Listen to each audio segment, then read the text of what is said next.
നന്ദൻകോട് കൂട്ടക്കൊലയിൽ മാതാപിതാക്കളെയും സഹോദരിയെയും ബന്ധുവായ ലളിതയെയും പ്രതി കേതൽ ജിൻസൺ മഴ ഉപയോഗിച്ച് ക്രൂരമായി വെട്ടിയും കത്തി ഉപയോഗിച്ച് കുത്തിയുമാണ് കൊലപ്പെടുത്തിയതെന്ന് പോലീസ്. മാതാപിതാക്കളും സഹോദരിയും കാണിച്ച അവഗണനയും കുറ്റപ്പെടുത്തലുമാണ് കുടുംബത്തിന്റെ അരുംകൊലയ്ക്ക് തന്നെ പ്രേരിപ്പിച്ചതെന്നും പ്രതിയായ കേതൽ മൊഴി നൽകി.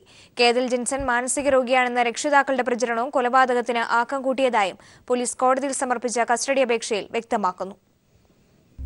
കേതൽ ജിൻസൺ രാജ 4 പേരെയും കൊലപ്പെടുത്തുന്നതിനുള്ള പദ്ധതി തയ്യാറാക്കിയത് 3-ാം തീയതിക്കും 5-ാം തീയതിക്കും ഇടയ്ക്കായിരിക്കാമെന്ന പോലീസിന്റെ അനുമാനം.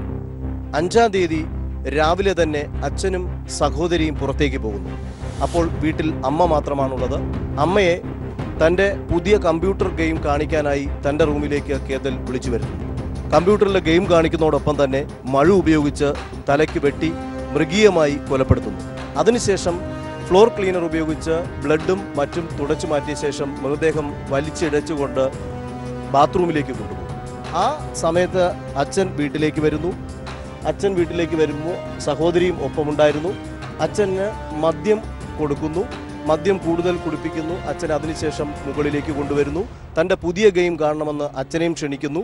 അച്ഛനെയും അവിടെ വെച്ച് മൃഗീയമായി കൊലപ്പെടുത്തുന്നു. അതിനുശേഷമാണ് അനുജത്തിയെ ഓസ്ട്രേലിയയിൽ നിന്ന് തൻ്റെ ഫ്രണ്ട് സംസാരിക്കണം എന്ന് പറഞ്ഞുകൊണ്ട് തൻ്റെ റൂമിലേക്ക് വിളിക്കുന്നു, കമ്പ്യൂട്ടറിന് മുന്നിൽ ഇരുത്തുന്നു. അതേ രീതിയിലുള്ള കൊലപാതകം ആവർത്തിക്കുന്നു. ഇവർ 3 പേരുടെയും മൃതദേഹങ്ങളും വലിച്ചിഴച്ച് ബാത്റൂമിലേക്ക് കൊണ്ടുപോകുന്നു. ബ്ലഡെല്ലാം തുടച്ചു മാറ്റുകയും ചെയ്യുന്നു. 6-ാം തീയതി കേതൽ പെട്രോൾ വാങ്ങാനായി പെട്രോൾ പമ്പിലേക്ക് പോകുന്നു. പെട്രോൾ വാങ്ങി തിരിച്ചെത്തുന്നു. 7-ാം തീയതി രാത്രിയോ പകലോ തൻ്റെ ബന്ധുവായ ലളിതയെയും കൊലപ്പെടുത്തുന്നു. കൊലപാതകം നടത്തുന്നതിന് മുൻപ് ഡമ്മിയിൽ കേതൽ അത് പരീക്ഷിച്ചിരുന്നു. ചെറുപ്പം മുതൽക്കേ പപ്പയും മമ്മിയും കേതലിനെ ഒറ്റപ്പെടുത്തി. കുറ്റപ്പെടുത്തലുകളും അവഗണനയും മാത്രം.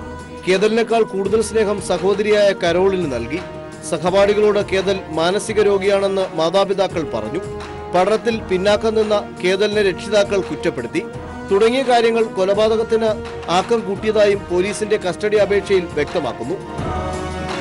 ക്യാമറാമാൻ RK കുമാറിനൊപ്പം സുനിൽ അരുമാനൂർ, ന്യൂസ് ബ്യൂറോ, തിരുവനന്തപുരം.